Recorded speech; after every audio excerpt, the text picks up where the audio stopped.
إنا نسألك الصدق في القول والإخلاص في العمل اللهم آمين. أما بعد، قال الله تعالى في محكم تنزيله بعد أعوذ بالله من الشيطان الرجيم وما كان المؤمنون لينفروا كافة فلولا نفر من كل فرقة منهم طائفة ليتفقهوا في الدين ولينذروا قومهم إذا رجعوا إليهم لعلهم يحذرون. صدق الله العظيم.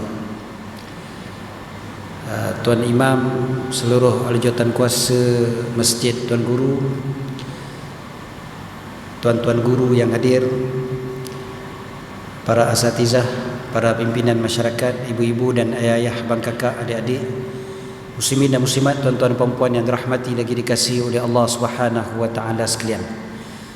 Alhamdulillah, syukur banyak-banyak pada Allah. Allah pilih kita pada malam ni.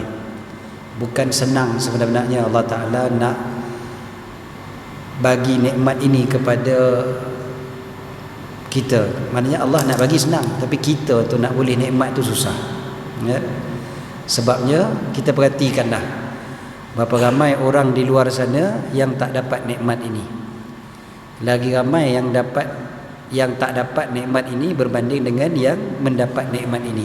Kalau kita perhatikan begitu saja dah cukup dah menyebabkan kita akan rasa bersyukur sangat-sangat. Syukur Allah Ta'ala pilih kita. Bukan sebab kita ni lagi baik daripada orang yang di luar sana, tapi Allah Ta'ala dengan rahmatnya, dengan kasih sayangnya, Allah pilih kita. Itu je kan dah cukup dah. Ya Allah, syukurnya lah Allah pilih aku duduk dekat masjid waktu maghrib ni. Kan? Kita sendiri pun ada banyak waktu yang kita tak dapat hadir ke masjid. Bukan tiap-tiap malam sepanjang hidup kita dari lahir-lahir terus duduk masjid. Kan? Anak tu imam pun tak macam tu, tuan-tuan. Tapi alhamdulillah malam ni Allah pilih kita. Kan? Jadi syukur banyak pada Allah Subhanahu wa taala. Saya turun hotel tadi, riuh dekat lobi. Saya pun tengok ni ada apa ni, ramai. Rupanya mereka sambut Christmas. Sambut Christmas tu bersungguh-sungguh. Walaupun hari ni berapa bulan 8 yang bulan 12 kan. Semua pakai topi Santa Claus tu. Dan saya mula-mula ingat ni semua orang bukan Islam kot. Sebab bila dia sebut pakai mikrofon tu, dia bercakap bahasa Inggeris. Tapi bila naik lift tengok orang Melayu kan, beberapa orang campur lah. Tapi antaranya orang Melayu kan, pakai topi Santa tu, dan sembang memang orang Melayu Islam kan. Jadi bila kita tengok macam tu, Allah sedih kan, sedih lah. Sebab waktu maghrib macam ni, itu yang mereka tengah lakukan kan, sedang menyambut Christmas. Raya pun tak sambut macam tu, tuan-tuan. Christmas disambut, sedangkan Christmas tu kan perayaan agama Kristian kan, walaupun bukan berasal daripada agama Kristian pun, tetapi telah dikaitkan dengan agama Kristian. Tak apalah, apa pun syukur banyak-banyak Allah pilih kita pada malam ni duduk di masjid. Allah tak letak kita di tempat-tempat yang lain. Kalau Allah Ta'ala tak pilih kita pada malam ni di masjid, kita pun mungkin berada di rumah.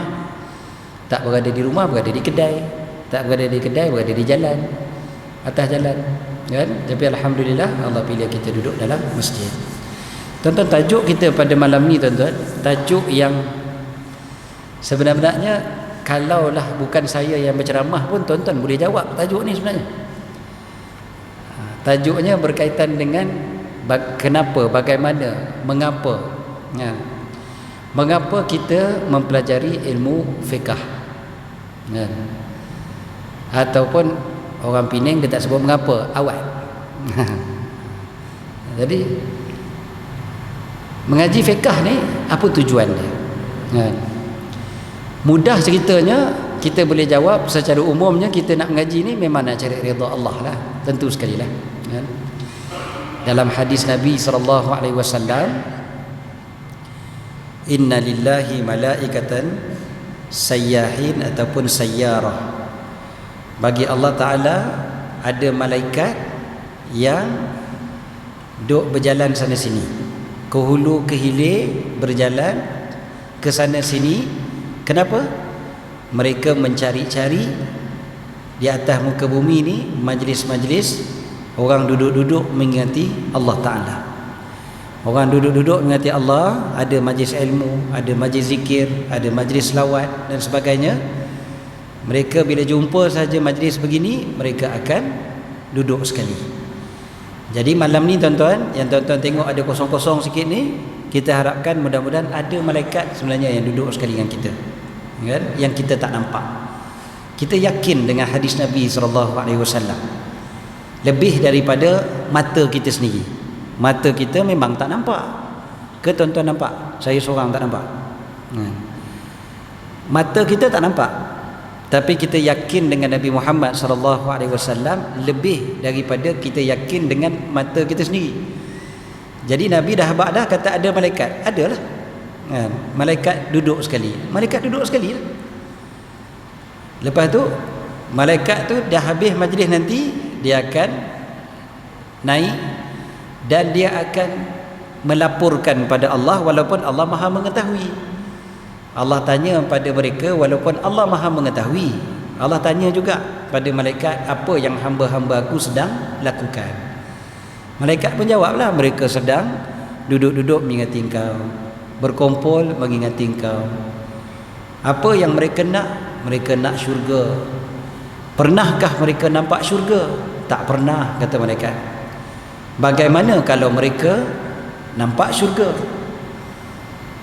Tentulah lebih lagi, kan? Itu maksudnya. Mereka minta lindung daripada apa? Minta lindung daripada api neraka. Pernahkah mereka nampak neraka? Tak pernah. Bagaimana kalau mereka nampak neraka? Apa yang mereka harapkan? Mereka harapkan keampunan-Mu ya Allah. Lah kali apa Allah Ta'ala kata? Inni ushidukum, aku bersaksi dengan kalian. Kalian menjadi saksi aku. Apa dia? Malaikat jadi saksi. Apa dia? Sesungguhnya aku telah mengampunkan mereka. Aku bagi mereka apa yang mereka minta, dan aku lindungkan mereka daripada apa yang mereka minta lindung. Lepas tu malaikat tu pula, ada pula malaikat yang tanya pula pada Allah, ya Allah, di kalangan mereka ada yang sebenar-benarnya bukan di kalangan mereka. Maksudnya bukan main nak mengaji, kan? Dalam riwayat yang lain sebut ada di kalangan mereka yang mempunyai hajat. Mai itu ada hajat lain. Kita kalau ke masjid kadang-kadang hajat kita macam-macam, kan? Ada yang nak jumpa tok imam, nak minta sign, orang nak nikah. Kadang dia mai tu memang jumpa tok imam itu je, bukan dia kenal pun tok imam tu. Pejabat masjid dia tak tahu tang mana, tangga masjid pun dia tak pernah pijak, kan? Tapi dia masuk masjid sebab nak minta sign daripada pegawai masjid. Biasalah tu. Tapi katakanlah kadang-kadang kan dia mai tu maghrib, kadang pegawai masjid kata apa, duduk dulu, nanti saya lagi lepas isyak saya sign, contohnya. Dia duduk lah, kan? Dia duduk, maksudnya tujuan dia bukan nak main mengaji, tujuan dia nak minta sign. Ada orang singgah masjid sebab hujan dekat luar, dia naik motor, dia berteduh daripada hujan, baik duduk dalam masjid, tengok-tengok ada majlis ilmu, duduklah, kan? Ada orang kerana panas di luar, masjid pula aircon, masuk masjid. Macam-macam sebab orang masuk masjid. Saya baru ni di satu negeri di luar negara lah, saya pergi satu masjid yang tua. Masjid tu dah 700-800 tahun umur masjid tu. Kayunya masih lagi tertegak. Hebat tuan-tuan, kayu lama ni 700 tahun, kan? Tinggi-tinggi kayu dari pokok-pokok yang lama lah, kan? Masjidnya pun luas. Masjidnya boleh mengisi ruang jemaah seramai 33,000 orang. Ramai 33,333 jemaah. Yang tertulis dekat information dia begitulah, 33,333 jemaah. Masjidnya luas. Saya masuk ambil sembahyang pun dia ada kolam kat tengah-tengah. Kolamnya pun luas, sangat luas kolamnya. Ambil semayang kat kolam tu dalam musim sejuk, tuan-tuan, menggigil-gigil ambil semayang kat kolam tu. Habis ambil semayang, masuk masjid, niat saya satu, nak semayang dekat dalam masjid tu lah kan, nak berkat ramainya orang soleh pernah duduk di masjid itu. Tapi satu lagi saya sebut, kalaulah ada majlis ilmu kan bagus, bolehlah duduk seketika. Kata ustaz tak faham pun bahasa dia pun, memang tak faham pun, tapi walaupun kita tak faham, kita duduk pergi lah. Duduk tu sendiri pun malaikat dah mencatat kata kita duduk di situ. Dan bila malaikat tu tanya pada Allah, ya Allah, di kalangan mereka ni ada yang sekadar menumpang aja, ada yang sekadar duduk saja, bukannya nak mengingati engkau.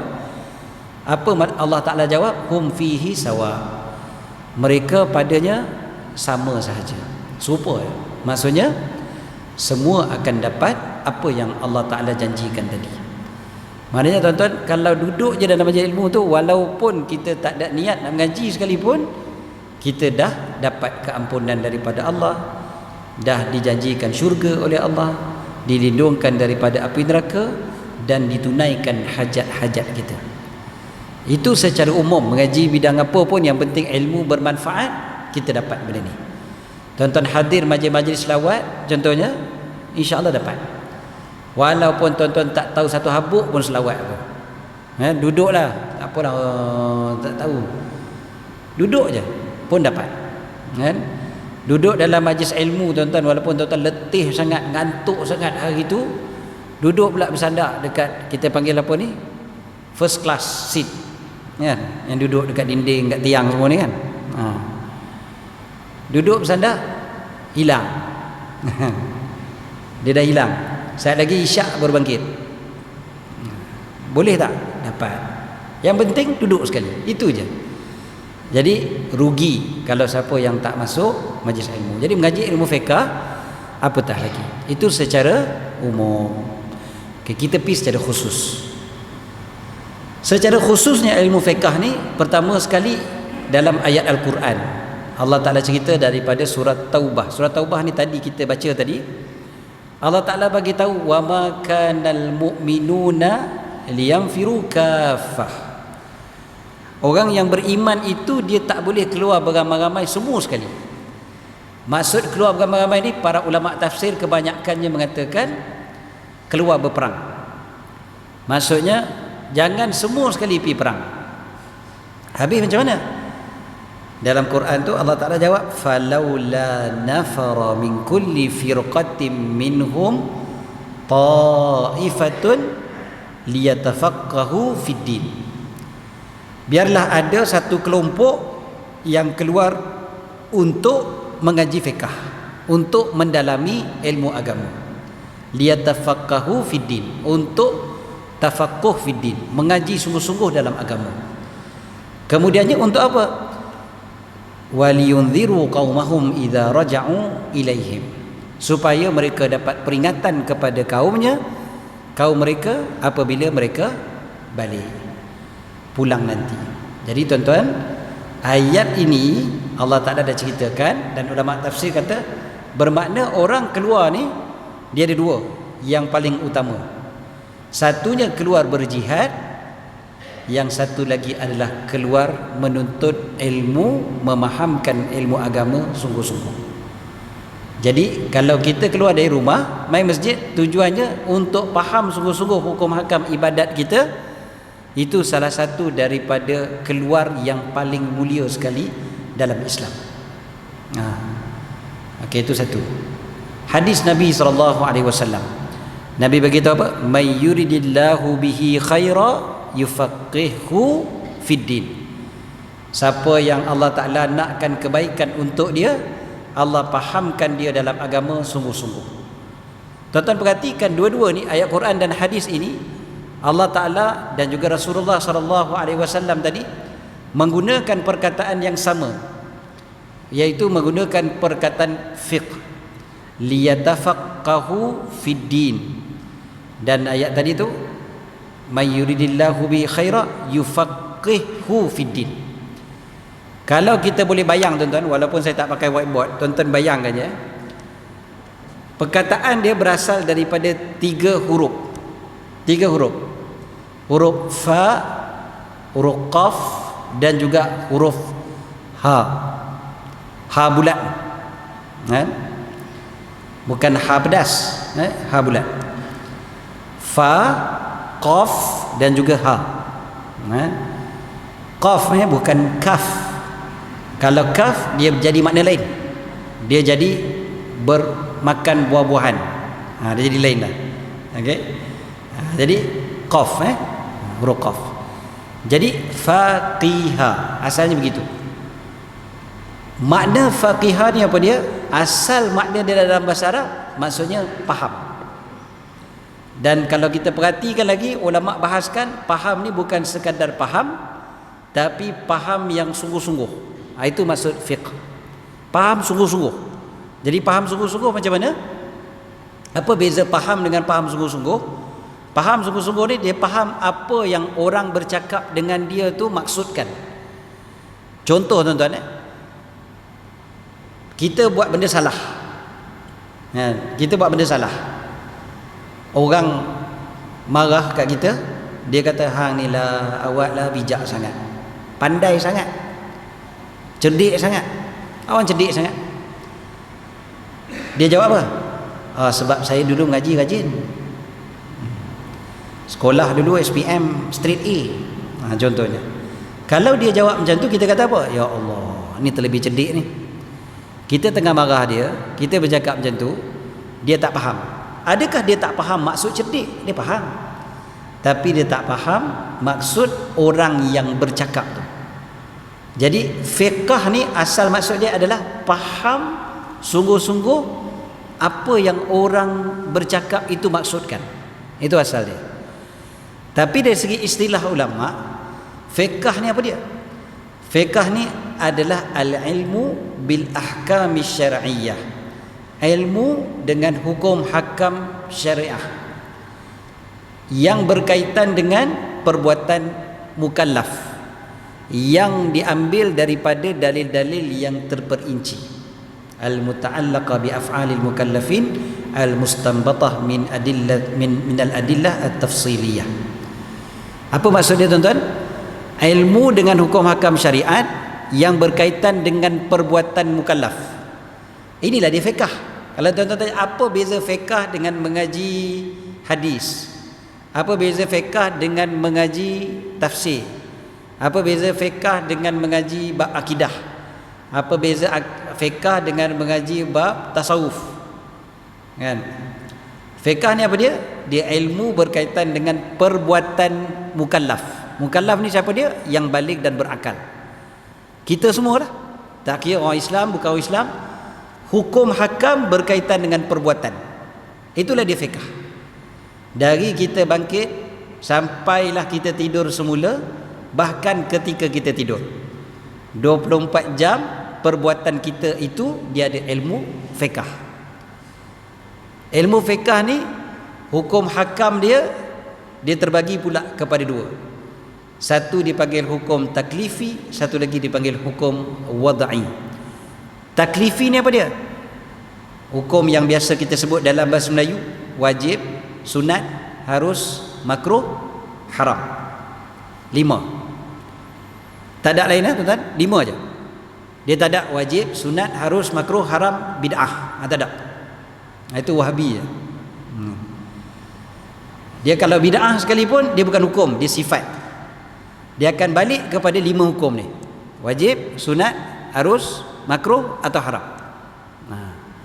Jadi cari je 5 tu. Kita buat apa pun tuan-tuan, daripada kita bangun tidur sampailah kita tidur balik, dia takkan lari daripada 5 tu. Bahkan kita buat benda sekecil-kecil apa pun, adalah salah satu daripada 5 hukum tu. Contoh tuan-tuan gosok gigi pagi-pagi. Gosok gigi pagi-pagi apa hukum dia? Apa hukum gosok gigi pagi-pagi? Takkan tak boleh jawab. Masjid tuan guru kot. Macam mana? Apa hukum dia? Pegawai masjid pula jawab. Apa hukum gosok gigi pagi-pagi? Wajib. Sudah. Habis kalau tak gosok dosa. Dia boleh jadi wajib. Betul. Tapi bukan semua orang jadi wajib. Dia boleh jadi sunat, dia boleh jadi harus, dia boleh jadi makruh, dia boleh jadi haram. Itu yang sebenar-benarnya. Asal hukum gosok gigi sunat lah. Kan? Sebab benda tu memang disukai oleh Nabi sallallahu alaihi wasallam, dan Nabi pun ajar banyak kali, laula an asyqa ala ummati, kalaulah tak menyusahkan umat aku, nescaya aku akan suruh mereka gosok gigi setiap kali nak semayang ataupun setiap kali nak berwuduk. Maknanya sunat lah hukum asal dia. Dia boleh jadi wajib. Macam mana dia boleh jadi wajib? Kalau kita tak gosok gigi, kita mai masjid semayang, orang sebelah confirm pingsan dengan bau mulut kita, wajib dah kita gosok gigi kan? Ataupun seorang mak suruh anak dia gosok gigi, jadi wajib dah atas si anak untuk gosok gigi. Asalnya dia tak wajib, tapi dia jadi wajib sebab mak suruh. Taat perintah mak kan wajib, wajiblah dia gosok gigi. Okey.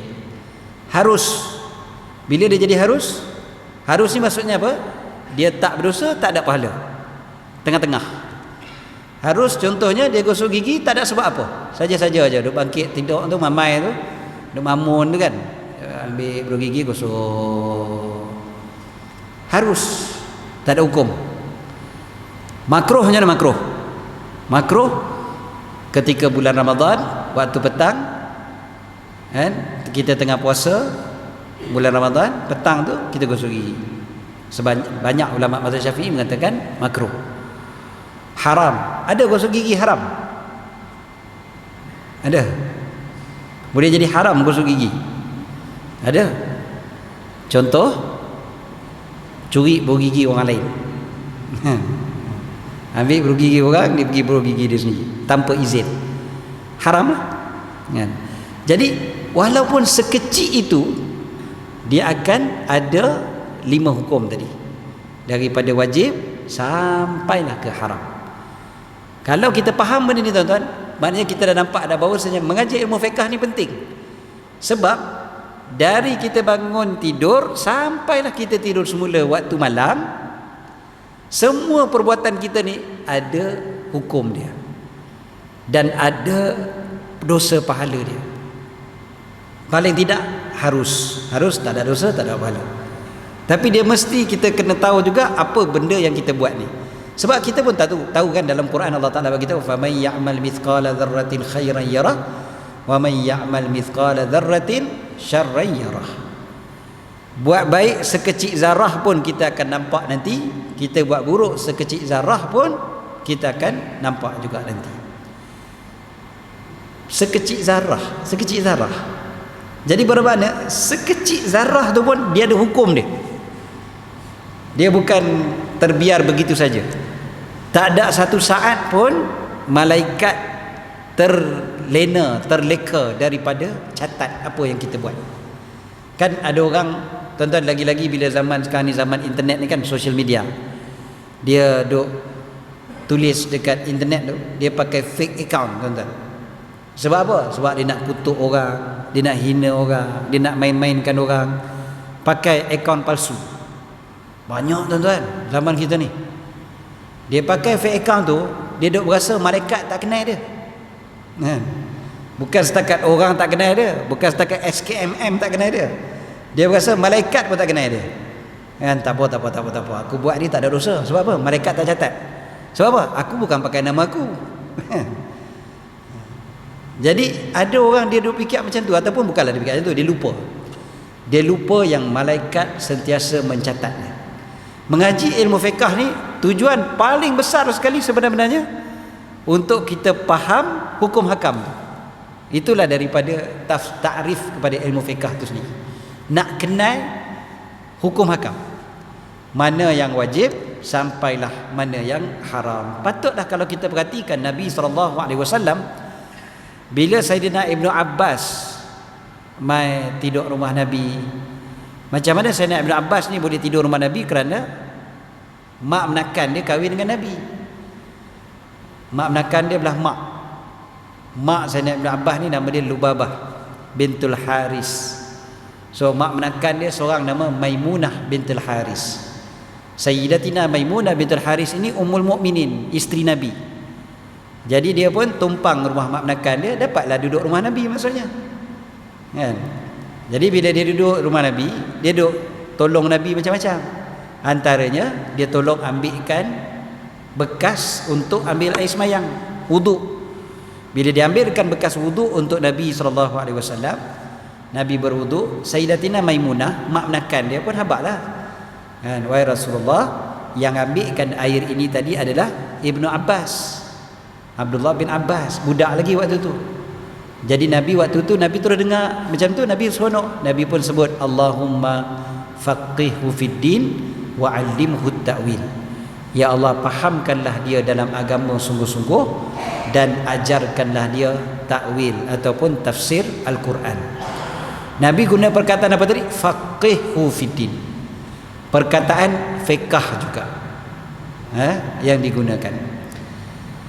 Kemudian tuan-tuan, bila kita mengaji bab fiqh ni kan, kita mengaji bab fiqh ni, salah satu sebab utama dia juga adalah kita ingat yang setiap perbuatan kita ni bila ada halal dan haram, kita naklah buat benda yang wajib dan kita nak tinggalkan benda yang haram, betul tak? Mesti begitu. Tuan-tuan tengok satu hadis Nabi SAW yang diriwayatkan oleh Sayyidina Abu Dawud dalam musnadnya. Satu hari sahabat-sahabat Nabi SAW mereka keluar bermusafir. Salah seorang daripada sahabat itu terhantuk ataupun ada batu jatuh atas kepala dia. Jadi dia cedera teruk, kepala dia cedera parah. Kemudiannya nak jadi cerita, malam tu dia tidur, dia bermimpi yang menyebabkan dia kena mandi wajib. Pagi tu tuan-tuan, subuh tu, dia pun dah panik, tanya pada sahabat-sahabat yang lain, aku nak buat macam mana ni? Nak sembahyang subuh macam mana? Kawan-kawan kata apa? Hang kena mandi. Dah mimpi, kenalah mandi. Jadi dia pun mandi. Bila dia mandi, dia pun mati. Mati dia tuan-tuan, sebab cedera teruk, lepas tu kena pula air, mati. Bila dia mati, tak apalah, akhirnya berita tu sampai pada Nabi SAW. Apa kata Nabi? Nabi marah sangat-sangat. Nabi kata, qatalahumullah, alam yakun shifa'ul 'i as-su'al. Kata Nabi SAW, mereka telah membunuhnya. Moga Allah membunuh mereka. Maksud kat situ bukanlah Nabi nak doakan kecelakaan kepada sahabat tu, tapi ini cara orang Arab punya cara bercakap lah. Okay? Lepas tu Nabi kata, alam yakun shifa'ul 'i as-su'al. Bukankah penawar kepada kejahilan itu adalah bertanya? Maksudnya tak usah buat pandai. Jangan buat pandai bab hukum hakam ni. Hang tak tahu, senyap, diam, tutup mulut. Jangan pandai-pandai jadi mufti. Mengaji fiqh tu tuan-tuan, bab air pun tak lepas lagi. Sekali tiba-tiba dia punya cerita bab halal haram, bab wajib, bab sunat, dahsyat tuan-tuan. Yang penting confident, orang kata. Boleh buat konten dekat TikTok, clear. Dahsyat tuan-tuan zaman kita lah ni. Mengaji fiqh kurang, tapi bawa keluar konten semua bab hukum hakam. Itu konten. Tak payah cerita bab konten lah tuan-tuan. Kita duduk bersembang kat kedai kopi pun sama juga.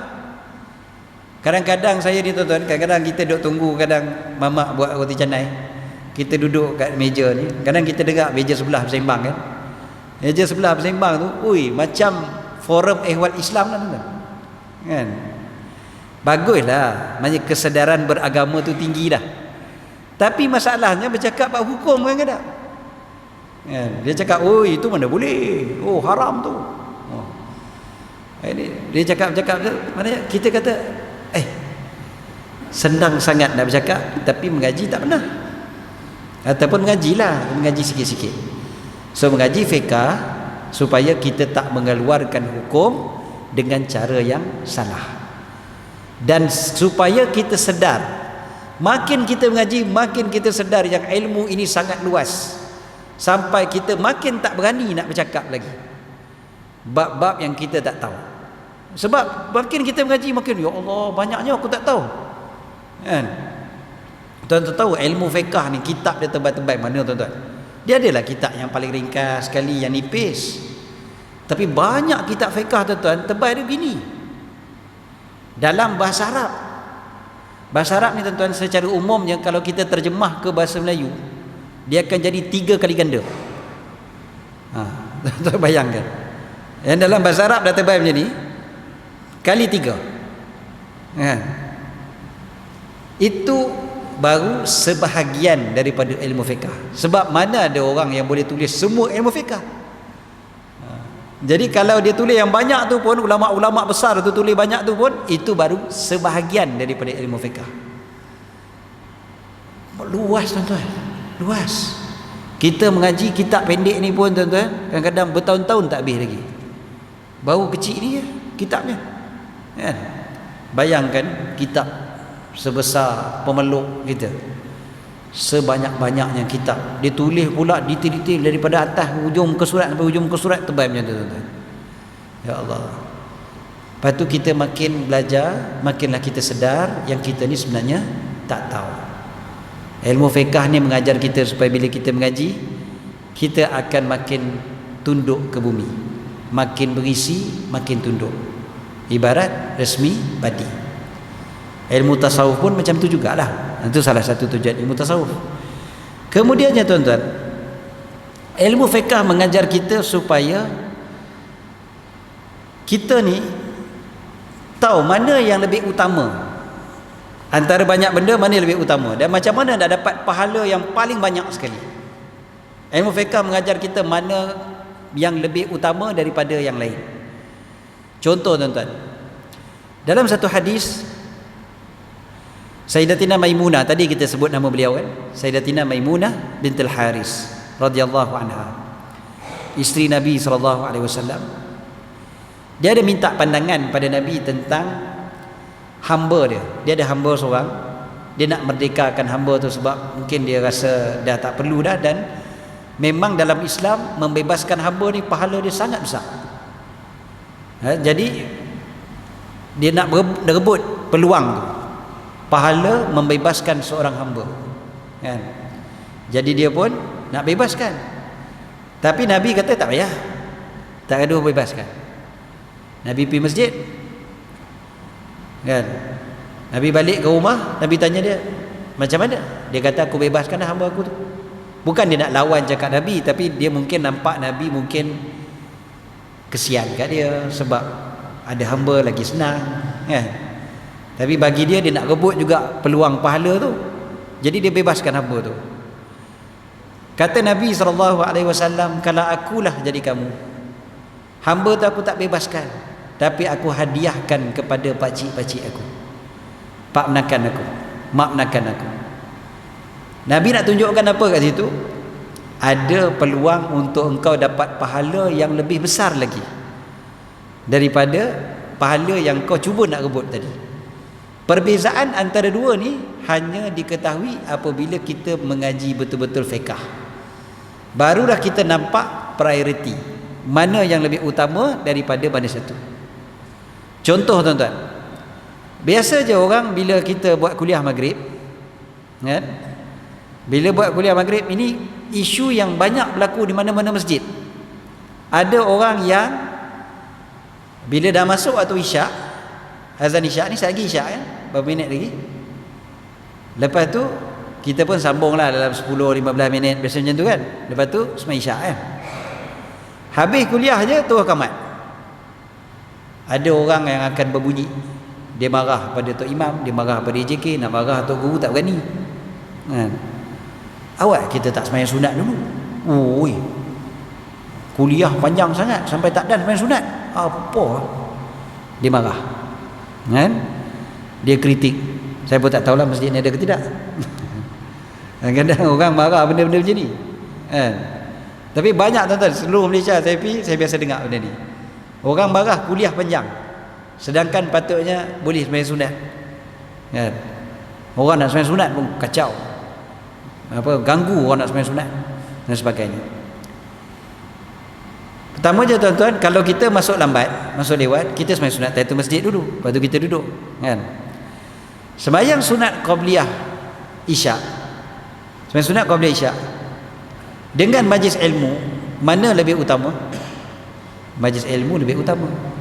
Yang penting majlis ilmu yang bermanfaat lah, bukan sembang kosong, kan? Ilmu yang bermanfaat bila kita mengaji lebih utama daripada sembahyang sunat. Jadi bila kita mengaji fiqh, kita belajar benda tu. Oh, yang paling afdal adalah mengaji ilmu agama. Sembahyang sunat pun utama, tapi mengaji ilmu lebih utama. Jadi sepatutnya masa kita tu kita gunakan untuk mengaji. Dah ada masa tok guru kita ada mengaji. Nanti tok guru balik, sembahyanglah sunat. Bila kita mengaji ilmu fiqh, kita mengaji kata, oh rupanya sembahyang sunat qabliyah isyak boleh kita buat lepas isyak nanti. Oh, yang ni yang ramai orang tak tahu. Mengaji fiqh baru tahu. Tuan-tuan percaya tak? Ustaz-ustaz pun ramai tak tahu benda ni. Sebab tak mengaji fiqh betul-betul. Apa dia? Sembahyang sunat qabliyah boleh dibuat lepas sembahyang isyak. Dia kata, "Ai, mana boleh ustaz, nama pun qabliyah, qabl tu ustaz tahu tak apa maksud dia?" Oh. Dia pula ngajak bahasa Arab kat kita. Qabl tu ustaz sebelum. Dia kena sebelum lah, mana boleh selepas. Kita tanya balik, hang lagi pandai daripada Nabi ke? Nabi SAW ada buat sembahyang sunat qabliyah lepas asar. Ui, lepas asar lagi, bukan kata lepas isyak. Lepas asar bukan waktu larangan ke? Dah. Larangan pada sembahyang yang tertentu, bukan semua jenis sembahyang. Sembahyang qabliyah masih boleh dibuat selagi mana belum habis waktu tersebut. Dia tak dipanggil qada pun tuan-tuan, itu bukan qada, itu memang tunai lagi. Jadi kalau berhenti kuliah awal untuk sembahyang sunat qabliyah, sedangkan kita boleh buat sembahyang sunat qabliyah tu sat lagi, rugilah kita, kan? Sebab waktunya panjang. Kuliah kita tu itu je waktu yang ada. Selain daripada memang kuliah lebih utama.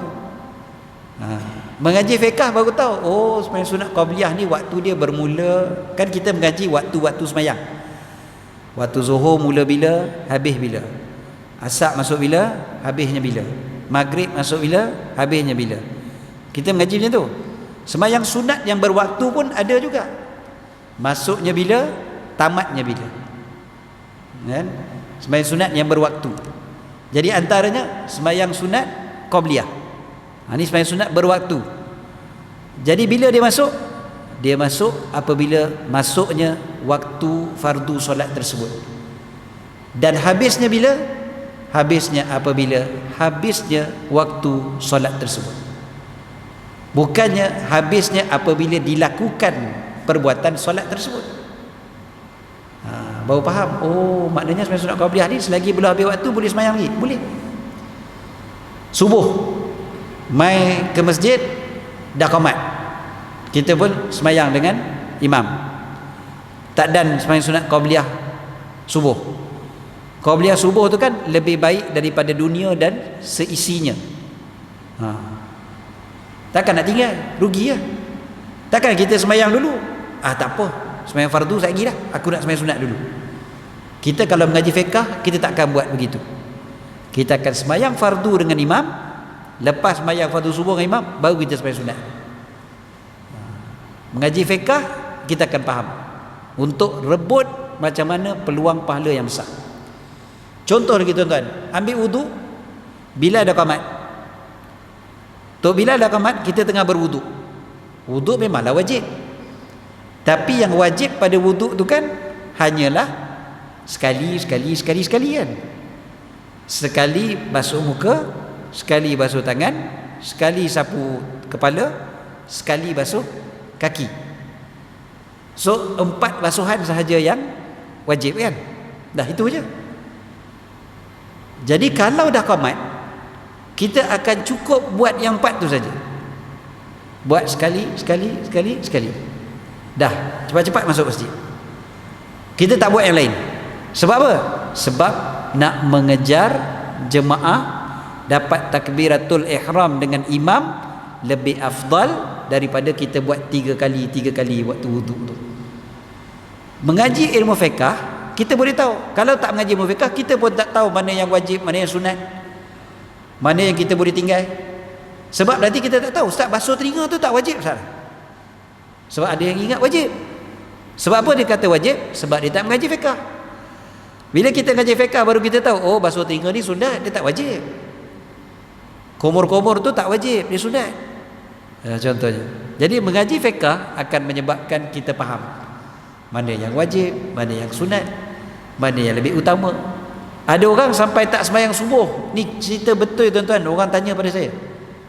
Dia tak sembahyang subuh bertahun-tahun. Sebab apa alasan dia? Dia kata sebab dia tak dan pergi masjid. Dia kerja pagi. Apa masalahnya? Boleh sembahyang. Dia kata iyalah, boleh masa tu ada sembahyang, tapi nak pergi masjid tak dan. Sembahyang kat rumah. Dia kata saya tak boleh sembahyang kat rumah. Awak, saya tak hafal lagi doa kunut. Ini soalan betul ni tuan-tuan. Realnya ni. Dia tak sembahyang subuh sebab tak hafal doa kunut. Kan kalau dia mengaji dia akan tahu kata oh doa kunut tu sunat, bukan wajib. Awak yang tak baca doa kunut tak boleh sembahyang subuh pula. Memanglah dia sunat yang sangat-sangat dituntut, dia sunat ab'ad, kan? Sunat yang jadi macam sebahagian daripada yang wajib. Tapi namanya sunat, maksudnya kalau tak buat pun masih lagi sah. Tapi sebab dia tak mengaji, maka dia tinggalkan. Ada seorang ustazah, tuan-tuan bayangkan seorang ustazah. Dia tanya saya soalan ni tuan-tuan, lama dah ni, 10 tahun lepas. Dia ni kira pangkat kakak lah dengan saya. Dia kata, ustaz, saya rasa saya ni jauh daripada Allah Ta'ala. Saya kata, ustaz, tolonglah doakan saya. Saya pun tanya, awak kak? Dia kata, sebab saya ni dah lama dah tak boleh semayang. Tak boleh semayang. Dia kata, iyalah ustaz, period lama sangat. Berapa lama dah period kak? Period biasa 2 minggu je paling lama pun. Dia kata, tak, saya period lain sikit. Saya period 3 bulan sebab saya makan ubat. Kata. Habis dah 3 bulan? 3 bulan. Habis tak semayang 3 bulan? Tak semayang dah 3 bulan. 3 bulan tak semayang tuan-tuan. Memanglah jauh daripada Allah Ta'ala. Alasan dia, period mana boleh semayang? Ada period sampai 3 bulan tuan-tuan. Mana boleh? Mana ada period lebih 3 bulan? Period takkan lebih daripada 2 minggu, kan?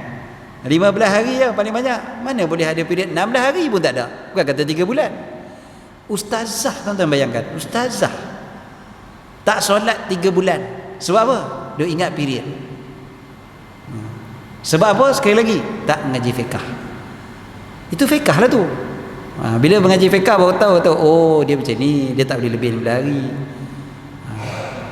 Itu contoh tuan-tuan. Maknanya, ya Allah, bukan kata benda tu melibatkan yang utama dengan kurang utama saja. Bahkan kadang-kadang melibatkan yang wajib dengan yang haram dan sebagainya pun kita tak perasan.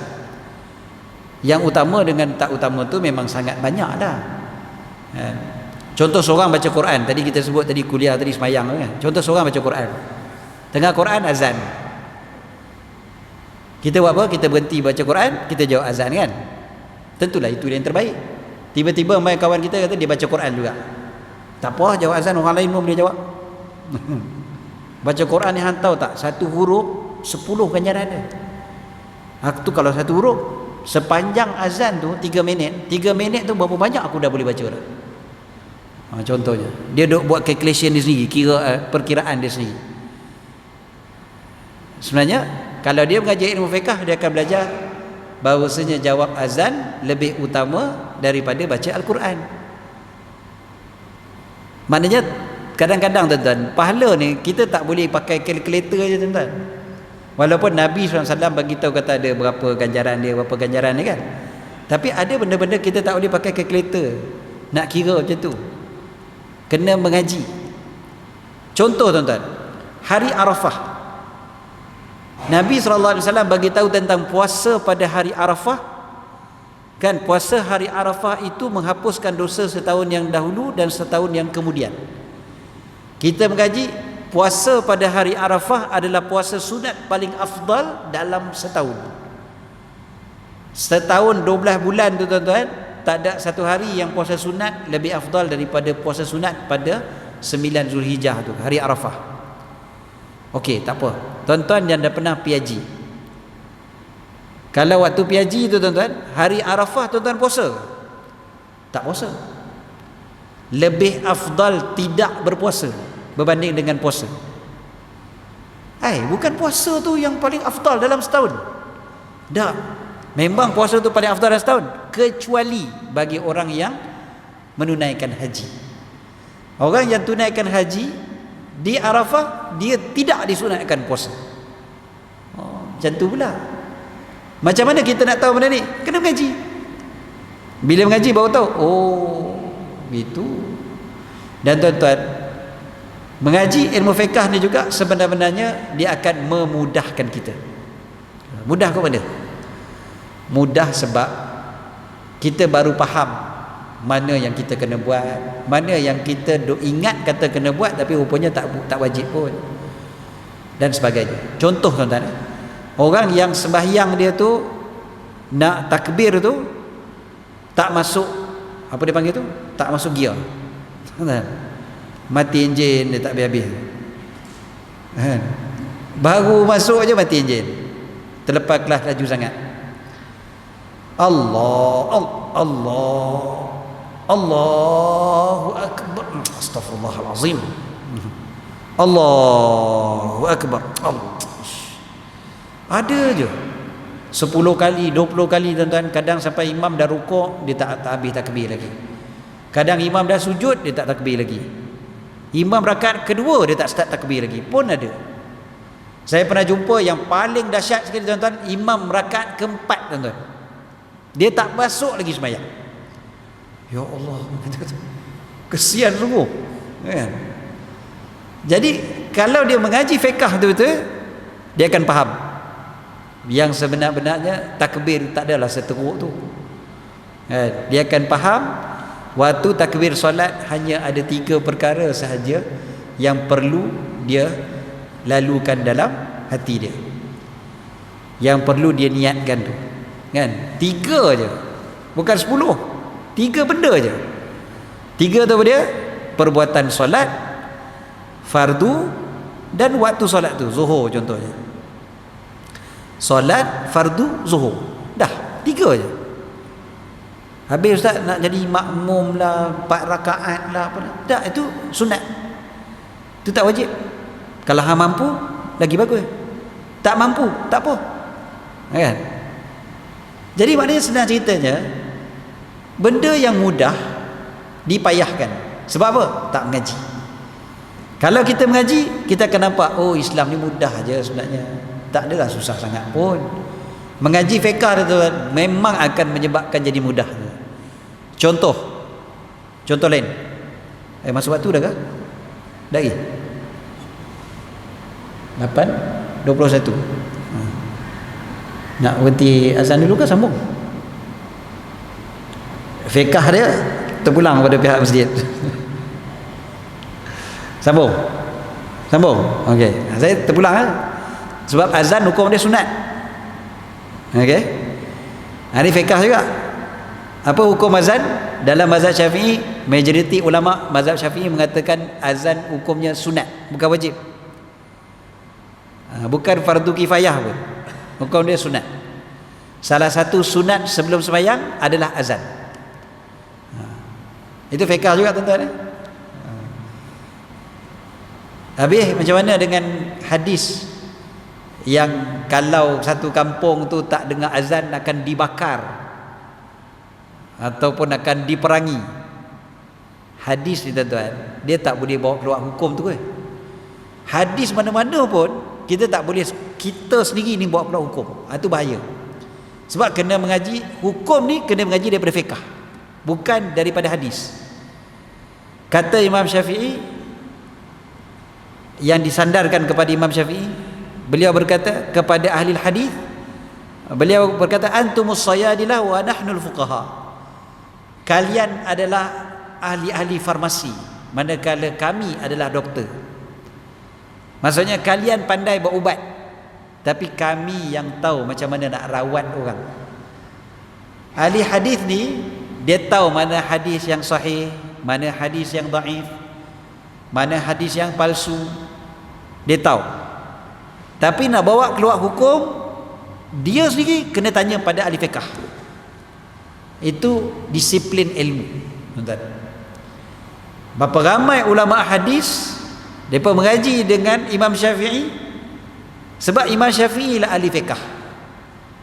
Sebab fiqh yang boleh bawa keluar hukum, bukannya hadis semata-mata. Sebab apa? Sebab fiqh ni dia ambil dalil daripada segala bentuk, bukan semata-mata hadis. Kalau semata-mata satu hadis kita bawa keluar hukum, kita akan sesat.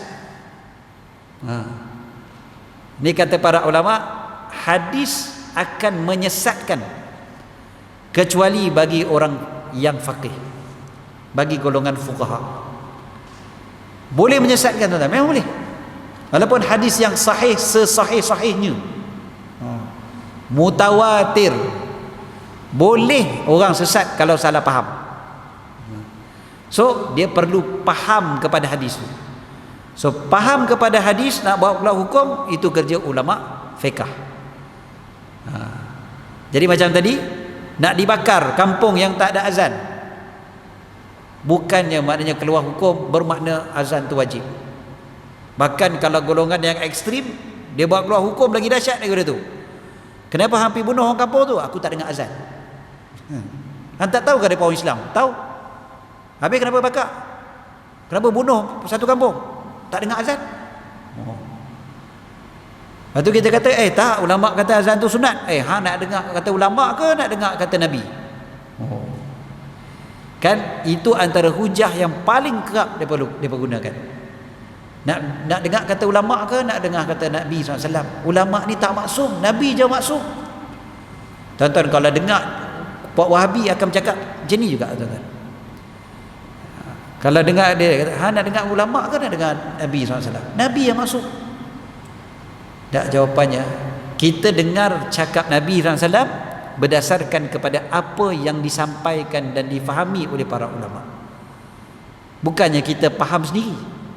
Dah, bukan kita faham sendiri, tengok satu hadis bawa keluar hukum. Jadi macam mana hadis tadi ulama faham? Hadis tu ulama faham menunjukkan realiti pada zaman sahabat Nabi SAW begitu. Realiti pada zaman mereka, kampung orang Islam pasti ada dengar azan. Jadi kalau tak ada dengar azan, itu bukan kampung orang Islam. Realitinya begitu, bukannya hukumnya begitu. Ada beza. Maknanya realitinya begitulah. Jadi mereka nak bezakan ni orang Islam ke tak, kampung ni kampung orang Islam ke tak, dia tak tahu. Jadi kalau macam mana nak tahu? Tunggu, ada azan tak? Ada azan langsung ni, bukan, ni bukan orang Islam. Itu pada zaman mereka.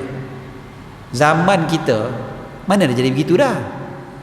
Kampung ni, tuan-tuan, kampung kita ni ada azan ke tak ada azan, ada orang Islam,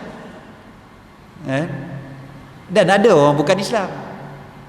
Dia duduk satu kampung, kan? Di Malaysia kita ni, kampung yang 99% orang Islam pun ada 1% orang bukan Islam. Biasanya begitulah,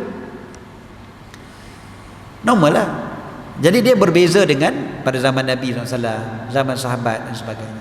Jadi tak boleh pandai-pandai bawa keluar hukum daripada hadis tersebut. Sebab kena mengaji fiqh. Bila mengaji fiqh baru tahu, kata oh gini. Tuan-tuan tahu tak, ada satu ulama dia bawa keluar hukum yang pelik-pelik daripada hadis Nabi SAW. Dia faham daripada hadis, bawa keluar hukum. Sebab apa? Dia tak mau pakai kias. Ilmu fiqh 4 mazhab menggunakan kias, tapi dia tak mau guna kias. Dia guna zahir. Itu yang dipanggil golongan zahiriyah. Walaupun mereka ni hebat, tuan-tuan, ulama besar, tapi ada hukum hakam yang mereka keluarkan jadi pelik. Mereka guna hadis juga, tapi jadi pelik.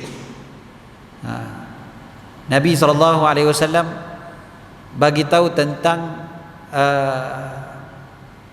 apa namanya ni, ambil air semayang di dalam satu bekas air. Apabila kalian kencing di dalam satu bekas, apabila dikencing dalam satu bekas, maka janganlah berwuduk daripada bekas tersebut. Hadis itu jelas.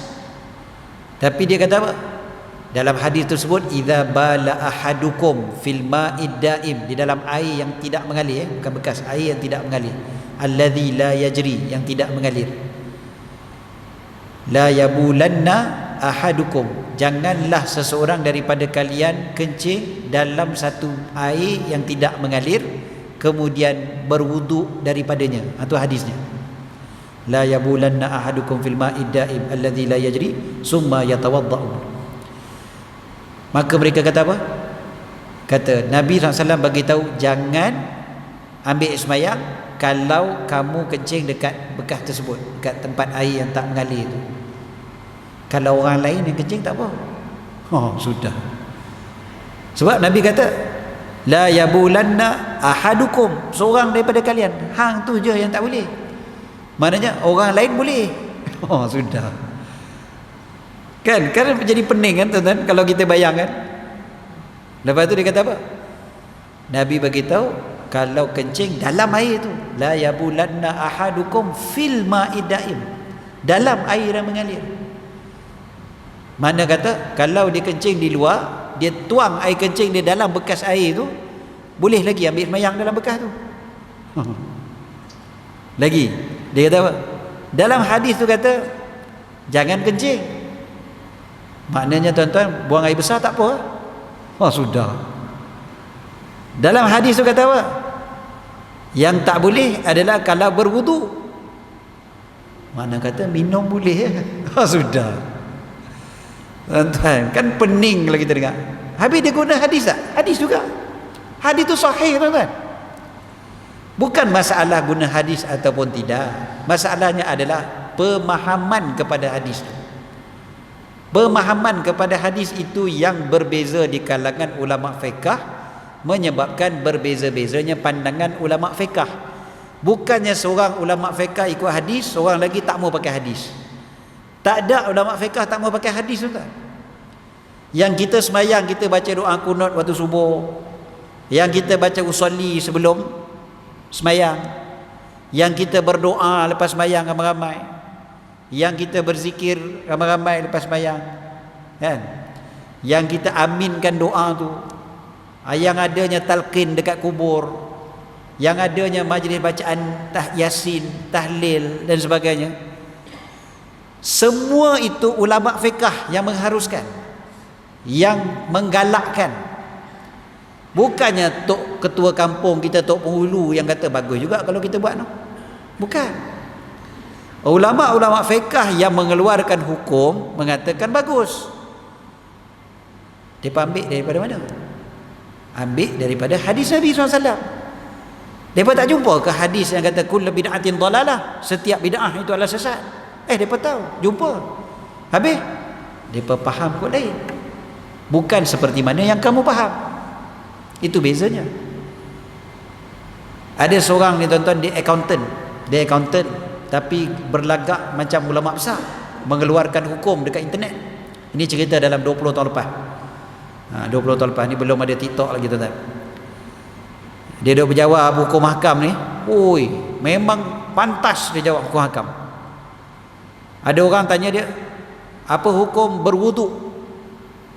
Komor-komor dalam berwuduk, apa hukum dia? Dia pun jawab wajib.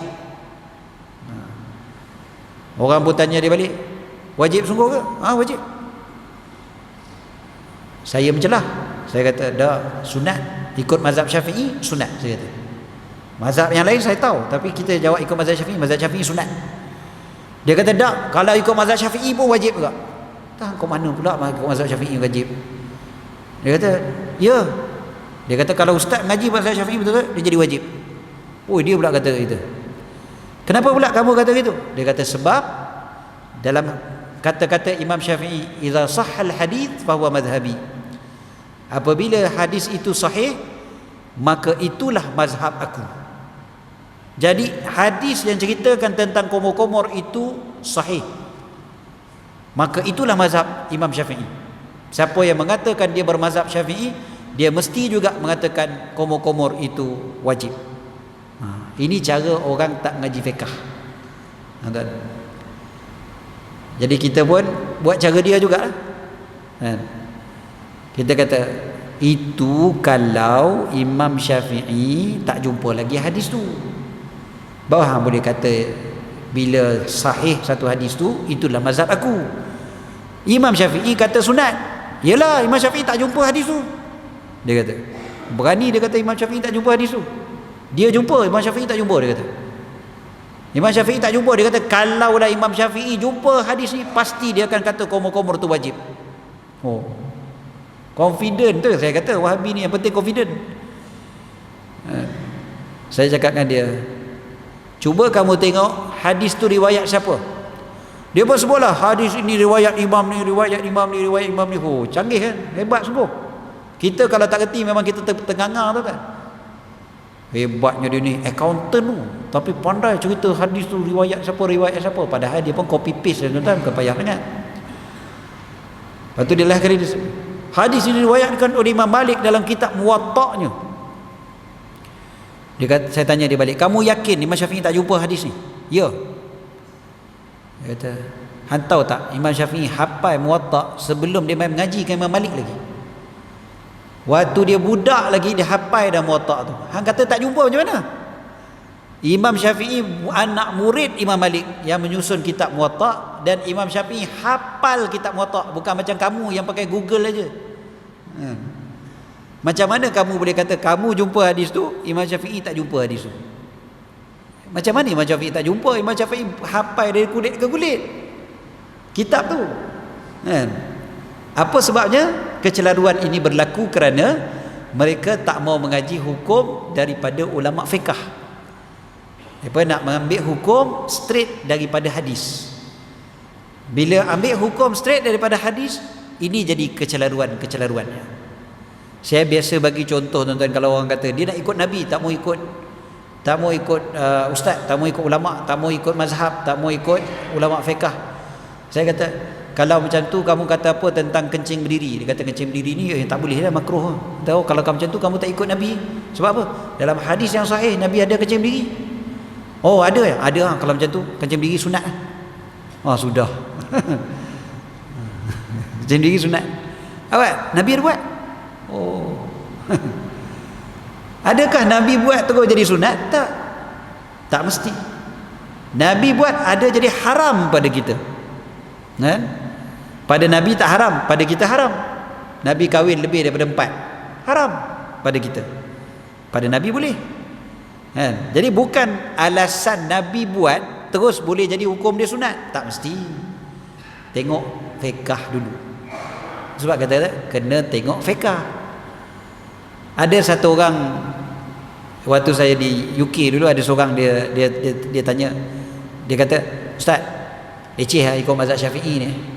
Kalau kita terpegang ataupun ada anjing, kan ada anjing basah ni, kadang kita terpegang, ataupun kita punya ni depan rumah kita tu, laman kat depan rumah tu ada anjing basah ataupun najis anjing contohnya. Kat situ kan negara dia pun banyak sangat anjing kan. Jadi dia kata saya nak pindah ikut mazhab Maliki, senang kata. Mazhab Maliki tak gaduh macam mazhab Syafi'i. Awak kena mazhab Syafi'i kena sertu. Mazhab Maliki pakai sabun pun boleh. Senang. Dia kata. Saya kata mazhab Syafi'i lah senang. Weh dah. Payah tak? Kita dah tengah-tengah tu tiba-tiba kita dah kat luar. Kena anjing. Dah, saya kena masuk supermarket, saya kena cari bekas. Kenapa cari bekas pula? Yalah nak korek tanah lagi. Keluar daripada shopping kompleks tu, saya pergi korek tanah, saya pergi cari ayak, saya bancuh dulu. Betul baru saya cuci tangan saya tu. Ikut mazhab Syafi'i payah tak? Jadi tu yang saya kata tak apa, ikut mazhab Maliki senang. Saya kata sebab kamu tak mengaji. Itu jadi payah. Dalam mazhab Syafi'i mana ada kata kena beli bekas, nak sertu. Ada tuan-tuan. Cara untuk sertu najis mughallazah. Pertama, beli sebuah bekas. Mana ada? Yang ada hanya sebut basuh 7 kali, salah satu daripadanya dicampur dengan tanah. Itu saja.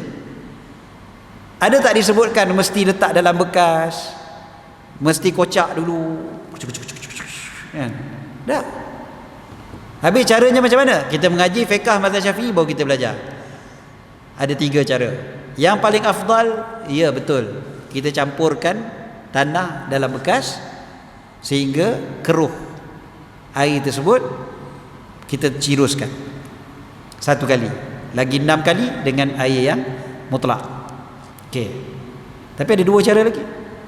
2 cara lagi macam mana? Kita ambil tanah, kita letak dekat tempat yang kena najis tadi tu. Ambil tanah, letak tangan kita ni, contohnya ada najis. Ambil tanah, letak atas tangan kita, jirus saja air dekat atas tanah tadi tu 1 kali. Okay, dah clear. Betul? Lagi 6 kali dengan air mutlak pun boleh. Cara yang ketiga, letak air, letak tanah pun boleh juga. Maknanya mudah aja, tak adalah susah. Mana lagi senang, nak cari tanah ke nak cari sabun? Cari tanah lah senang. Tanah ada di mana-mana, tak perlu beli. Kita kalau dekat luar nak cari sabun lagi payah. Baik cari tanah, tanah lagi senang. Siapa kata mazhab Maliki lagi senang daripada mazhab Syafi'i? Dah. Dalam bab ni sebenarnya mazhab Syafi'i lagi senang. Jadi kita kata, kau cakap macam tu sebab kau mengaji separuh, jadi kau rasa payah. Tuan-tuan, ada seorang student kita di UK juga. Dia cerita dengan saya, lepas 3 bulan dia duduk dekat UK tu, dia kata nak balik Malaysia. Saya tanya, awak nak balik? Payah saya duduk sini, payah. Apa, rindu mak ke sangat ke? Dah. Rindu makanan mak ke? Dah. Habis awak? Payah saya duduk satu rumah dengan orang bukan Islam. Habis? Yalah ustaz, dah duduk satu rumah dengan orang bukan Islam. Dia perempuan, student perempuan. Saya ni kena pakai tudung 24 jam ustaz. Payah ustaz. Lepas tu ustaz, satu lagi, saya ni beli air mineral, saya letak dekat peti ais. Esok saya nak minum, saya tengok dekat peti ais tu dah ada tin arak. Orang bukan Islam kan, ada tin arak, ada botol arak. Dah saya tak boleh minum dah ayak saya tu. Allah, payah Ustaz. Hidup saya ni jadi tak tentu arah Ustaz. Nak minum pun payah, nak duduk pun payah, nak kena pakai telkung tiap-tiap hari. Siang malam keluar toilet je dah pakai telkung siap dah. Jadi tuan-tuan, saya kata dik, sebab itulah kena mengaji fiqh. Bila kamu mengaji fiqh baru kamu tahu sebenarnya ada kelonggaran dekat situ. Kelonggaran kat mana?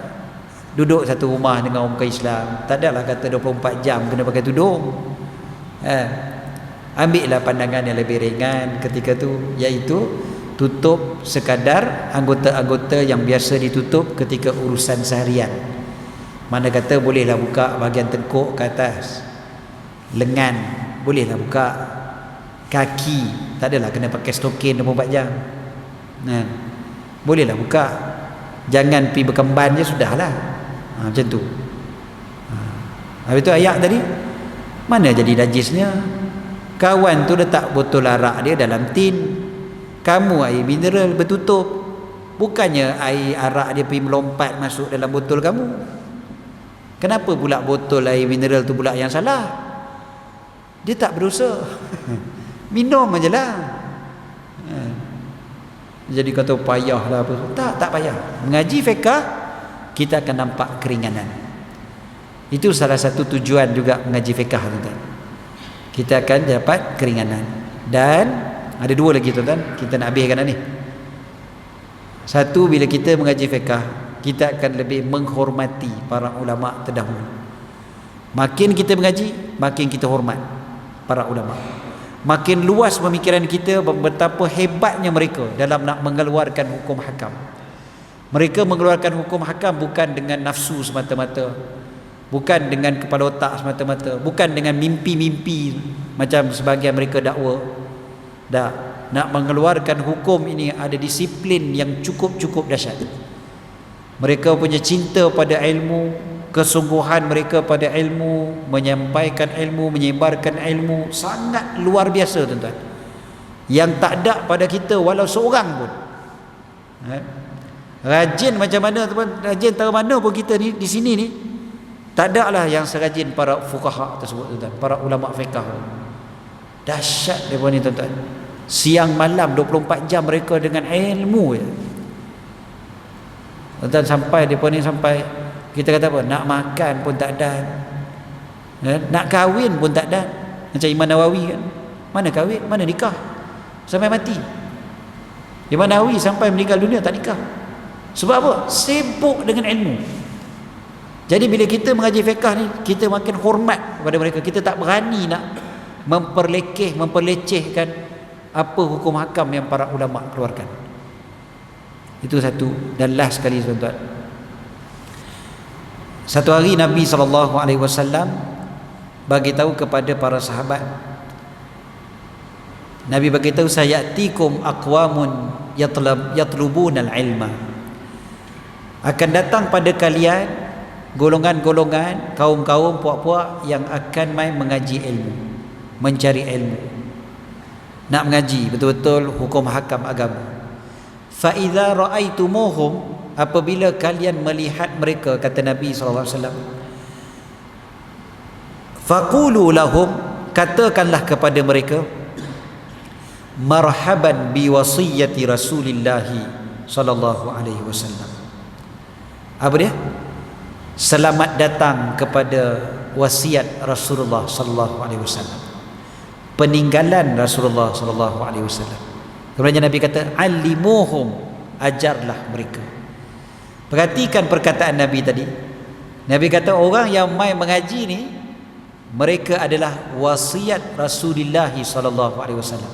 Marhaban bi wasiyati Rasulillah. Maksudnya mereka inilah yang nak mencari peninggalan-peninggalan Rasulullah sallallahu alaihi wasallam. Mereka inilah yang nak ambil harta pusaka yang sebenar yang ditinggalkan oleh Rasulullah sallallahu alaihi wasallam. Jadi tuan-tuan, tujuan kita mengaji fiqh, kita ni nak jadi waris para nabi. Nak jadi waris Nabi sallallahu alaihi wasallam. Nabi tak tinggalkan harta dinar dan dirham. Itu tak boleh orang kejar. Walaupun zaman lah ni, tuan-tuan, ada scammer buat benda tu, tuan-tuan. Saya dihubungi oleh seorang scammer tu. Dia kata dia dapat harta Nabi Muhammad, dia kata. Dia kata ada, tuan-tuan. Dia kata, ustaz, ada. Berapa banyak? Dia kata bertrilion, dia kata. Bukan bilion, bukan million, bukan bilion, tuan-tuan, trilion. Dia kata duit ni kalau kita dapat cairkan, kita akan menguasai dunia. Waktu tu lah Imam Mahdi akan muncul. Dia keluar Imam Mahdi. Ya Allah. Dia kata peninggalan Nabi. Saya kata saya lagi percaya hadis daripada percaya Tuhan. Nabi kata Nabi-Nabi ni tak wariskan dinar dan dirham. Nabi wariskan ilmu, kan? Bukannya duit, kan? Nabi wariskan ilmu. Faman akhadha, siapa yang ambil dia, akhadha bihazzin wafir, dia telah mengambil bahagian yang sangat besar. So kita mengaji fiqh sebab cinta kita pada Nabi Muhammad sallallahu alaihi wasallam. Sebab kita nak ikut betul-betul apa yang Nabi sallallahu alaihi wasallam ajar. Sebab kita nak jadi orang yang paling dekat dengan Nabi sallallahu alaihi wasallam. Supaya kita nak apa? Supaya kita nak kita sembahyang seperti mana kita melihat Nabi sallallahu alaihi wasallam. Kan?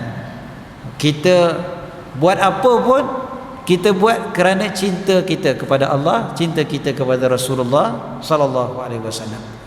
Kita mengaji fiqh ni supaya kita nak buat benda-benda yang Nabi akan seronok bila Nabi tahu kata kita buat. Cinta kita pada Nabi, kita nak Nabi pun seronok. Jadi kita mengaji ni, itu tujuan dia. Bukan hentam kromo, bukan buat apa saja, nyanyi boleh. Kita nak buat yang terbaik kerana Rasulullah SAW adalah makhluk Allah Ta'ala yang terbaik. Kita nak semayang, kita nak semayang cara yang terbaik. Takbiratul ihram kita pun, tuan-tuan, berapa banyak masih lagi ada kekurangan di sana sini. Mengaji fiqh kita dapat tahu, takbir sepatutnya begini, begini, begini, begini. Ini cara yang terbaik. Fiqh, tuan-tuan, baru tahu. Takbiratul ihram tu sendiri, tuan-tuan, berapa banyak sunnah ketika takbiratul ihram. 1 jam mengaji, tuan-tuan. Paling kurang 1 jam mengaji takbiratul ihram. mengaji bab Fatihah, mengaji bab rukuk, iktidal, sujud yang paling sempurna. Sebab apa? Sebab yang paling sempurna adalah Rasulullah sallallahu alaihi wasallam. Kita semayang bukan main hentam aja, yang penting sah. Kan? Kita semayang bukan yang pentingnya yang penting lepas, bagai melepas batuk di tangga. Bukan. Kita semayang, kita nak semayang yang paling cantik sekali. Macam mana nak tahu semayang paling cantik sekali? Kena mengaji fiqh. Sebab kena rajin mengaji fiqh.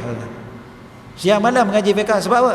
Nak dapatkan yang paling sempurna sekali dalam ibadat kita, muamalat kita, nikah kita dan sebagainya. Jangan kita pula jadi yang menentang pula hukum hakam. Dan kita jadi orang yang kuat mempertahankan hukum hakam syariat bila kita dah mengaji fiqh, insya-Allah. Ada orang mengaji tapi dia pula lawan. Kita tak mau begitu. Kita nak jadi orang yang mengaji makin rapat dengan Nabi Muhammad sallallahu alaihi wasallam. Jadi cukup setakat itu untuk malam ini. Jadi kita doakanlah mudah-mudahan Allah kurniakan kita kefahaman dalam agama dengan kefahaman yang bersungguh-sungguh, dan begitu juga pada ahli keluarga kita, pada jiran tetangga kita, pada mereka yang kita sayang, serta kepada masyarakat kita. Moga-moga semuanya faham sungguh-sungguh ilmu agama dan kita menjadi para pencinta para ulama, dan keturunan kita pun ada yang menjadi para ulama yang betul-betul sangat-sangat faham dengan mendalam dalam agama dan terus menyebarkan agama dan menjadi kebanggaan Nabi Muhammad sallallahu alaihi wasallam. Aqulu qawli hadza wa astaghfirullahal azim li wa lakum. ربنا انفعنا بما علمتنا ربي علمنا الذي ينفعنا ربي فقهنا وفقه أهلنا وقرابات لنا في ديننا مع أهل القدر أنثى وذكر ربي وفقنا ووفقهم لما ترتضي قولا وفعلا كرما وارزق الكل حلالا دائما وأخلا أتقيا علماء نهضى بالخير ونكفى كل شر وصلى الله على سيدنا محمد وعلى آله وصحبه وبارك وسلم والحمد لله رب العالمين. Sikit iklan tuan-tuan, saya ada bawakan perfume jenama Al-Jufri, jenama saya sendiri, yang memang kami buat khusus, bukan tiru minyak wangi lain, tapi memang betul-betul bertaraf antarabangsa. Kami yakin benda ni dan boleh dapatkan di luar sana, insya-Allah. Ada bau untuk lelaki, orang perempuan dan juga unisex, insya-Allah. Allah.